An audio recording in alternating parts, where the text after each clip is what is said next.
us, us about what you've been doing in your career or school since graduation from the Leadership Institute? Yes. So, upon graduating from the Leadership Institute, I started working. I pursued my own business enterprise. So, what I do is I do social media consulting and media development with a Miami alum. Actually, his name is Terrence Moore. And so I did that for a year. I did that for about 6 months, just that. And then I also began to work in the construction industry as well. So doing both of those things at the same time. Then after that, I realized construction wasn't for me. And so I said, okay, I can pursue my business and work full time, do my business part time, pursue full time employment. I can manage that both and do them effectively. And so I then pursued other career opportunities. And then I pursued a job. I got a job with McDonald's Corporation.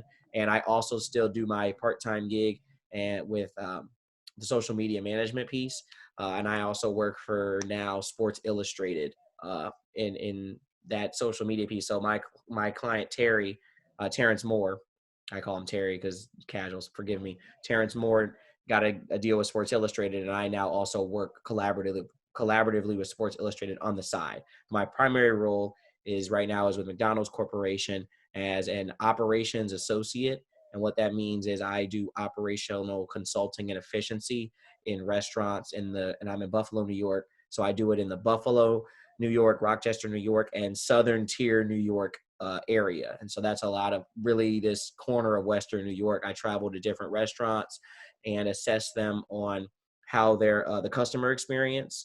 I assess the food safety and I assess their brand standards and also provide subject matter expert advice in the area of shift management. Okay, thank you. Not a problem. What are some of the biggest obstacles when you transition from college to work? So one of the biggest obstacles I would say, and this is always a fun one, and I get off, but work is not like college, and I think that the Leadership Institute really prepares you for this with the assignments and the deliverables that you have. No one is, if you don't do an assignment, you get fired, and you really have to have that hustle, that intrinsic motivation to get assignments done and push yourself to grow, because nobody's going to do that for you in the working world. And I found that to be definitely a challenge, is that every day you get up, you have to get up because, you want to get up and you want to do it. And you do that in college. Don't get me wrong. You do that in college with, the homework that you have to do and the assignments, but in the working world, it's just different. If you don't go to work, you don't get paid. And then that really can affect your life.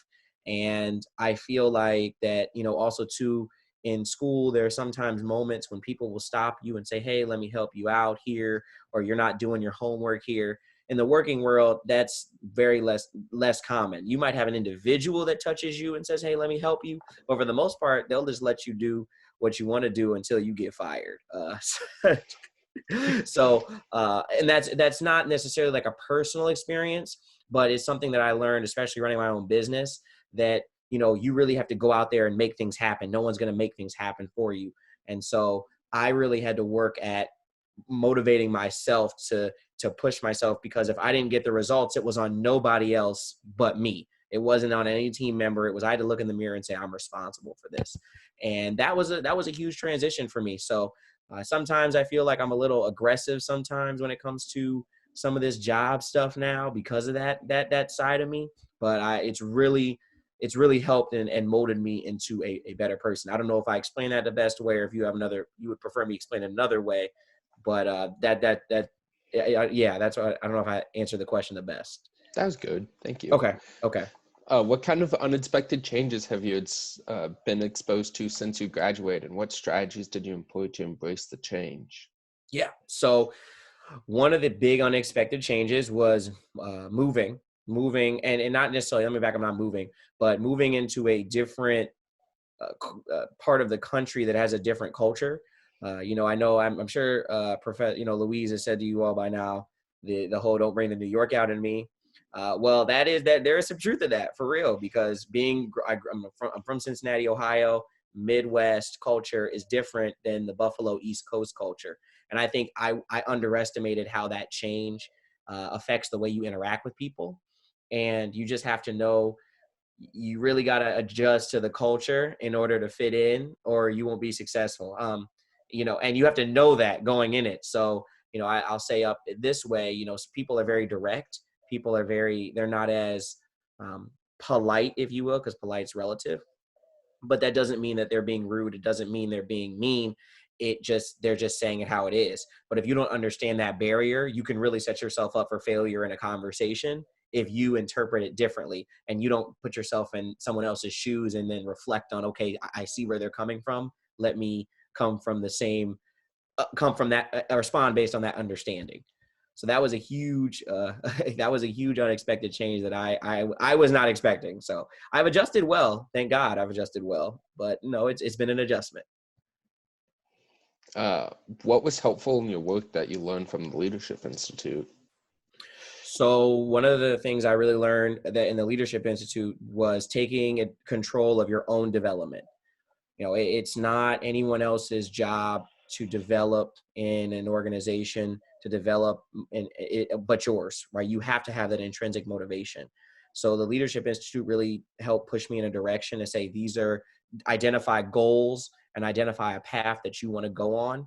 And then I'm able now to have those conversations and feel comfortable having those conversations with coworkers, higher management, really helping plan my career path out, because that's very important when you get in a job to kind of know where you want to go and where you want to position yourself. It's not about, it's about doing the job now, but you also want to see yourself in 5 years. And really, you don't have to know right when you get on a new job but you should just be strategically thinking, okay, where do I want to go? And then also position yourself to say, what are the things I need to do to get there? And so for an example, I would like to get more acclimated with the business side of things, just, regardless of my mechanical engineering degree. And so I'm taking advantage of McDonald's program and getting my MBA, right? So those are the things that you have to know going in and then make those decisions, or else, you won't necessarily have a direction, or you may not end up where you want to go because you didn't take those steps prior to getting there. Was there any specific project that really helped you at all? In the Leadership Institute? Yeah. The junior year, the Transformational Leadership Conference project, 100%. That is, it's, people joke and say it's the hardest year, but it really is the most important year, because you get a taste of what it feels like to give a real world deliverable where there is no grade. It's, you either did it well or you didn't do it well. There's always room for improvement no matter what you do, but you need to make sure that you give a solid deliverable, or else there can be some real problems. No one says a conference is 75% and is okay with that. No, that conference needs to be 90 to 100% if you're going to bring all these people from all over in and bring them in with their busy schedules and the time that they have to take in it. And I think that the conference really opens your eyes and to how valuable time is.